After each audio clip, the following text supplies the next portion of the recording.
morning, students. How are you? I think you are very fine at your place. I am Praveen Yadav from Raj International School. Today I am going to teach you Geography of Class 11. Today's our chapter name is Natural Vegetation. In this chapter, today I am going to take topic Forest Cover. Forest cover means how many area is covered by the forest, यानी कि कितने area में forest जो है वो spread है, उसी को ये अपन फॉरेस्ट कवर कहते हैं। अकॉर्डिंग टू द गवर्नमेंट जो है 33% लैंड के ऊपर जो है फॉरेस्ट होना कंपलसरी है या होना चाहिए, because it will beneficial for maintaining ecological balance. इसकी वजह से अपना जो इकोलॉजिकल बैलेंस है वो काम करता है। और जो फॉरेस्ट कवर वाला जो एरिया है it is describe by the land revenue department.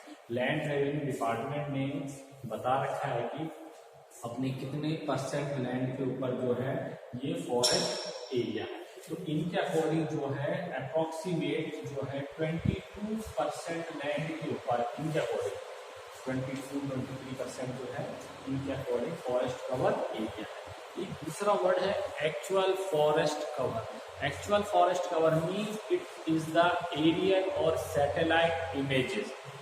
ठीक है, जैसे अगर फॉरेस्ट लैंड रेवेन्यू डिपार्टमेंट ने कह दिया कि इनके अकॉर्डिंग कितने % लैंड के ऊपर फॉरेस्ट है, ठीक है, लेकिन क्या होता है कई बार इतने % लैंड के ऊपर फॉरेस्ट उन्होंने तो बता दिया, लेकिन यहाँ पे क्या होता है कितने % लैंड में जो डेंस फॉरेस्ट होता है और ये जो बच गया एरिया, बाकी जो एरिया बच गया इसके ऊपर जो है प्रॉपर नहीं है। तो एरिया के अकॉर्डिंग एक्चुअल फॉरेस्ट कवर है ये आपका चेंज है, यानी कि अप्रोक्सीमेटली 22 है, ये 90 समथिंग जो है कितने के ऊपर आपका फॉरेस्ट जो कवर, ये एक्चुअल फॉरेस्ट कवर।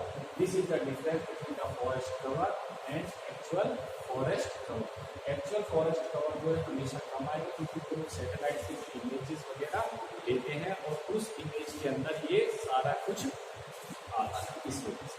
अब फॉरेस्ट कंजर्वेशन की बात कर लेते हैं। Why we have to conserve our forest, हमको हमारा जो फॉरेस्ट है वो क्यों कंजर्व करना चाहिए, हमको हमारा जो फॉरेस्ट है वो इसलिए कंजर्व करना चाहिए क्योंकि it is beneficial for future use. Future use के लिए इकोलॉजिकल बैलेंस बनाने के लिए है, और अपने अर्थ सरफेस के ऊपर ग्लोबल वार्मिंग है जो स्प्रेड हो रहा है, ओजोन लेयर डिप्लीशन हो रहा है, इनको अगर फॉरेस्ट अपना स्प्रेड होता रहेगा तो ये वाले जो एरियाज हैं धीरे धीरे कम होते चले जाएंगे। अब अपन बाकी जो चीज़ थी जो अपने छूट गई थी, फॉरेस्ट कवर हो गया, फॉरेस्ट कंजर्वेशन हो गया। फॉरेस्ट कंजर्वेशन के लिए which type of the some provisions have started by the Indian government. एक तो क्या था, अपन ने फॉरेस्ट को कैटेगरीज कर दिया, रिजर्व फॉरेस्ट में कन्वर्ट कर दिया, नेशनल पार्क्स में, बायोस्फीयर रिजर्व में इनमें कन्वर्ट कर दिया। तो अब एट प्रेजेंट इंडिया में 18 बायोस्फीयर रिजर्व पार्क्स हैं, जिसमें से कुछ जो पार्क हैं वो अपनी यूनेस्को की जो लिस्ट है उसमें डिस्क्राइब होते हैं, उसमें लिस्टेड होते हैं, यानी कि उस फॉरेस्ट के लिए जो यूनेस्को फंडिंग वगैरह है वो अपन को भेजते हैं। अब इसके अलावा एक टॉपिक है फॉरेस्ट कंजर्वेशन में ही social forestry, farm forestry. Social forestry मतलब कि क्या गवर्नमेंट ने जो फॉरेस्ट को कंजर्व करने की जो बात करी तो उन्होंने कुछ चीज़ों में पब्लिक अवेयरनेस को इंक्लूड कर दिया। जैसे social forestry means the management and protection of forest and afforestation on barren land with the purpose of helping in the environment, social and rural development. इन्होंने क्या किया, एफोरेस्टेशन पर्टिकुलर लैंड के ऊपर afforestation किया जाए, ठीक है, और एनवायरनमेंट, सोशल और रूरल डेवलपमेंट के लिए इसमें क्या लोकल पीपल्स को इंक्लूड कर लिया जाता है और उनके साथ में काम कराया जाता है। The National Commission on Agriculture has classified social forestry into 3 categories: urban forestry, rural forestry and farm forestry। तो रूरल फॉरेस्ट्री कहाँ डेवलप की जाती है, रूरल एरिया में। अर्बन फॉरेस्ट्री डेवलप की जाती है अर्बन एरिया में। और इसी तरह में आपकी फार्म फॉरेस्ट्री एग्रीकल्चर जो लैंड्स हो गई उसके अंदर ये किया जाता है। तो सोशल फॉरेस्ट्री को डिवाइड करके था अपने रूरल एरिया में डेवलप की जाती है। रूरल एरिया में कैसे किया जाता है, जैसे गांव में रूरल एरिया में ट्रीज अफोरेस्टेशन करना पर्टिकुलर, जैसे तो आपने नरेगा सुना था।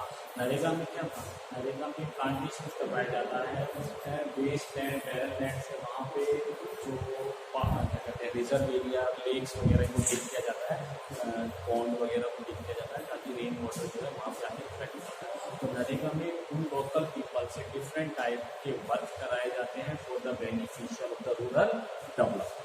अर्बन फॉरेस्ट्री में क्या होता है, अर्बन एरियाज में जैसे किसी पार्क में ट्रीज वगैरह लगा दिए, रोड साइड में ट्रीज वगैरह लगा दिए। Urban forestry pertain to the raising and management of trees on public and private owned land in and around urban centers such as green belts, parks, roadside, avenue, industrial and commercial green belt, etc. Rural forestry lay emphasis on promotion of agroforestry and community forestry. Agroforestry का मतलब हो गया जो agriculture land है उसमें, जैसे आप लोगों के फील्ड्स वगैरह हैं, इन फील्ड्स के चारों तरफ अवेयरनेस जगा के इन फील्ड्स के चारों तरफ सराउंडेड एरियाज में ट्रीज प्लांट कर दिए जाएँ। और कम्युनिटी फॉरेस्ट का मतलब होता है जो कम्युनिटी की लैंड होती है, जैसे कॉमन लैंड्स होती हैं हर विलेज के अंदर, जहाँ पे पार्क वगैरह रहते हैं, पॉन्ड्स वगैरह रहते हैं, जो स्कूल्स हो गए, हॉस्पिटल्स हो गए, इन रीजन्स में भी फार्म फॉरेस्ट और इन रीजन्स में भी कम्युनिटी फॉरेस्ट्री की जाती है। रूरल फॉरेस्ट्री में एग्रो फॉरेस्ट्री और कम्युनिटी फॉरेस्ट्री में एम्फेसिस दिया जाता है। Agro forestry is the raising of trees and agriculture crops on the same land inclusive of the waste patches. It combine forestry with agriculture, thus alternating the simultaneous production of food, fodder, fuel, timber and foods। अच्छा, common property के लोग अपने fuel wood को collection के लिए भी चले जाते हैं इस लैंड पे पूरी कम्युनिटी का राइट्स होता है, इस वजह से ये लोग फोल्डर वगैरह लेने की इस एरिया में चले जाते हैं, टिम्बर वगैरह लकड़ी वगैरह लेने की। Community forestry involve the raising of trees on public और community land such as the village pasture, temple land, road side, canal bank. ये जो एरिया मैंने बताए ये इंक्लूड आते हैं अभी कम्युनिटी फॉरेस्ट्री में। Strip along railway lines and schools, etc. Community forestry program aim to provide benefit to the community as a whole. Community forestry से पूरी community को benefit दिया जाता है। Community forestry provide a means under which the people of landless classes can associate themselves in tree raising and thus get those benefits which otherwise are restricted for landowners. Farm forestry is a temple applied to the process under which farmers grow tree on commercial and non-commercial purpose on their। अच्छा, farm forestry में जो farmers हैं वो commercial और non commercial activities के लिए जाने जाते हैं, जैसे प्लांटेशंस कर दी, मैंगो ट्रीज उगा दी, ये कमर्शियल सेक्टर आ जाएंगे। नॉन कमर्शियल मतलब इसमें आपको फील्ड के चारों तरफ फार्म लैंड है। Forest Department of various state distribute seeding of trees free of cost to small and medium farmers। तो ये फार्म फॉरेस्ट्री को एक्सपेंड करने के लिए बढ़ाने के लिए क्या करते हैं, ये फ्री ऑफ कॉस्ट सीड्स वगैरह दे देते हैं। इवन प्लांट छोटे जो स्मॉल प्लांट्स हैं वो भी दे दिया, मतलब जाओ और अपने फील्ड में को grow. Several lands such as the margins of the agriculture field, grassland and pasture land around home and cowshed may be used for raising tree under non-commercial farm forestry। यानी कि डिफरेंट जगह पे जहाँ भी आपको जगह मिलती है अपन वन महोत्सव मनाते हैं, ट्रीज लेकर आते हैं और ट्रीज को आप अभी फॉरेस्ट्री पढ़ी। फॉरेस्ट्री के साथ साथ में ही वाइल्ड लाइफ कंजर्वेशन प्रोग्राम भी चल रहा है, क्योंकि ये दोनों पैरेलल चलते हैं। फॉरेस्ट को सपोर्ट करना है, कंजर्व करना है तो वाइल्ड लाइफ को कंजर्व कर दो, ठीक है। फॉरेस्ट वाइल्ड लाइफ होगी तो फॉरेस्ट होगी, तो दोनों को एक साथ लेके चलते हैं। फॉरेस्ट्री के साथ साथ में ही अपन जैसे प्रोजेक्ट टाइगर है, नेशनल पार्क की मैंने बात करी, ये अपन डेवलप कर लेते हैं। तो इंडिया में जो फॉरेस्ट एक्ट था 1952 में इम्प्लीमेंट किया गया था और इसके जस्ट 20 ईयर्स बाद में ही अपन ने वाइल्ड लाइफ कंजर्वेशन प्रोग्राम भी इम्प्लीमेंट कर दिया था, फिर ये अपडेट होते रहे थे। तो वाइल्ड लाइफ इसलिए भी ताकि वाइल्ड लाइफ की वजह से भी एक सपोर्ट मिल जाता है फॉरेस्ट को। जैसे अपने सिरिस्का में यहाँ पे टाइगर थे, लेकिन धीरे धीरे पोचिंग की वजह से, हंटिंग की वजह से वो धीरे धीरे कम हो रहे हैं। इस वजह से गवर्नमेंट क्या कि दूसरे एरिया से वहाँ पे टाइगर छोड़ रही थी। अगर टाइगर खत्म हो गए तो धीरे धीरे वो फॉरेस्ट जो है वो भी खत्म हो जाएगा। You would have visited a zoo and many have seen animal and bird in captivity। मतलब वहाँ पे जू में एनिमल्स को पकड़ के रखा जाता है। Wild life of India is a great natural heritage. It is estimated that about 4 to 5% of all known plants and animal species of the earth are found in India। माना जाता है जितने भी एनिमल प्लांट हमारे surface पे मिलते हैं उनके 4 to 5% जो एनिमल्स हैं वो अपने इंडिया में। The main reason for the remarkable diversity of life form is the great diversity of the ecosystem. Diversity का मतलब डिफरेंट टाइप के एनिमल्स हो गए, डिफरेंट टाइप के प्लांट स्पीसीज हो गए, ये हमारे इकोसिस्टम को मेंटेन करके रखते हैं। Which the country has preserved and support through the ages. Over the years, their habitat has been disturbed by human activity, and as a result, their number have dwindled significantly. There are certain species that are a brink extinction। और यहाँ पे recklessly hunting हुई है, poaching हुई है, जिसकी वजह से जो अपने एनिमल्स वगैरह हैं वो तेजी से कम हो रहे हैं।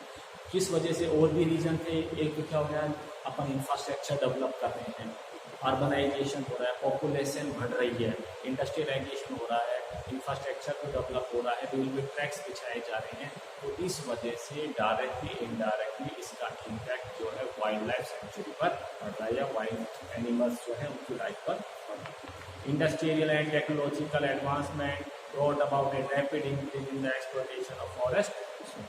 इंडस्ट्रियल जो अपन डेवलपमेंट कर रहे हैं जिसकी वजह से फॉरेस्ट रिसोर्सेज का तेजी से एक्सप्लोइटेशन हो रहा है। More and more land were clear for agriculture, human settlement, road, mining, reserve area etcetera. Reserve area road में तो रिजर्व एरिया में भी कैसे रोड अपन लैंड देते हैं। जैसे मान लीजिए यहाँ पर अगर अपन ने बनाया एक डैम की दीवार आई, इस दीवार का अपन डैम, तो अभी यहाँ पे क्या है, इस एरिया में फॉरेस्ट कवर है, लेकिन जैसे ही अपन यहाँ पे रिवर पे डैम बनाते जाता है, इसकी वजह से भी इतना बड़ा जो एरिया है ये पूरा सबमर्ज हो जाएगा। इस पूरे के सबमर्ज होने की वजह से फॉरेस्ट जो है वो खत्म हो जाएगा। ठीक है, रिजर्व एरिया का हो गया इनकी वजह से। दूसरा और थर्ड क्या था, pressure on forest mounted due to the lopping for fodder and fuel and removal of small timber by the local people. Forest area के आसपास जो लोकल पीपल रहते हैं वो फॉरेस्ट प्रोटेक्ट के लिए फॉरेस्ट के अंदर इनका इंटरफेयर होता है, जिसकी वजह से वो भी पोचिंग एक्टिविटीज़ में इन्वॉल्व हो जाते हैं। लेने क्या जाते हैं, फॉडर वगैरह, फ्यूल गुड, मतलब लकड़ी वगैरह जलाने की, चूल्हा वगैरह जलाने के लिए, एनिमल्स को खिलाने के लिए फॉडर वगैरह, और कई बार अपने एनिमल्स को रेयरिंग करने के लिए भी वो ले जाते हैं। Grazing for domestic cattle cause and adverse effect on wild life and its habitat. Domestic cattle cause, कई बार क्या होता है, इसमें बताया एनिमल्स को अपन ग्रेजिंग के लिए फॉरेस्ट में ले जाते हैं। अब कई बार जो वाइल्ड लाइफ जो है वो उनके हंटिंग करने के लिए, उन कैटल्स का हंटिंग करने के लिए उन पर अटैक करते हैं, तो उन पे अटैक को रोकने के लिए ये जो पीपल्स हैं ये उन पर अटैक करते हैं। कई बार वाइल्ड लाइफ जो है इन कैटल के पीछे पीछे आ जाते हैं, फिर पीपल्स अपनी सेफ्टी के लिए इनको किल कर देते हैं। Hunting was taken up as a sport by the elite and hunted of wild animal were killed in a single hunt। Now commercial poaching is rampant। पहले क्या होता था, जब फॉरेस्ट में तो जो एलिट मतलब जो उच्च वर्ग है सोसाइटी का, रिचर सेक्शन है, रूलर हो गए, नोबल्स हो गए, ये शिकार करने के लिए जंगलों में जाते थे और वहाँ पे एक ही बार में बहुत सारे एनिमल्स को किल कर देते थे। अच्छा, अब क्वेश्चन आता है कि सर जो हंटिंग है ये पुराने टाइम में भी होती थी, हंटिंग अब के टाइम में भी होती है, पहले तो बैन नहीं थी, या उनकी पहले की हंटिंग से रूलर वगैरह हंटिंग करते थे, इतने एनिमल्स के नहीं होते थे। अब क्यों हुए बेटा? पहले क्या था, वो उनके पास में क्या थे, लोकल टेक्निक थी, स्वॉर्ड होता था, तलवार वगैरह या एरो, तीर कमान होते थे। अब तीर कमान जब चला रहे हैं तो जरूरी नहीं है कि एक बार में फौरन निशाना सही लगेगा। कई बार वो एरो जो था डिस्ट्रैक्ट हो जाते थे, फिर उनको पर्टिकुलर उनके पीछे भागना होता था, जिसकी वजह से वो खुद भी टायर्ड होते थे। और अब क्या चल गई, गन चल गई, उसमें पूरा एम ढंग से सेट करो और फायर कर दो। अगर एक फायर डिस्ट्रैक्ट भी हो गया है तो कंटिन्यू 2-3 फायर भी हो जाते हैं, जिसकी वजह से एनिमल, अच्छा कई बार एरो लगने के बाद में भी क्या होता था, वो एनिमल्स बच जाता था, क्योंकि एरो कई बार पूरा लगा ऐसा होता, पूरा लगा बच गया क्रॉस, इस तरह से इंक्रीज ऑफ फॉरेस्ट फायर। और अब क्या है दूसरा, कई बार जंगल्स में आग लग जाती है, फॉरेस्ट फायर लग जाती है, जिसकी वजह से भी एनिमल्स किल हो जाते हैं। ठीक है, wild life conservation in India. The protection of wild life has a long tradition in India. Many stories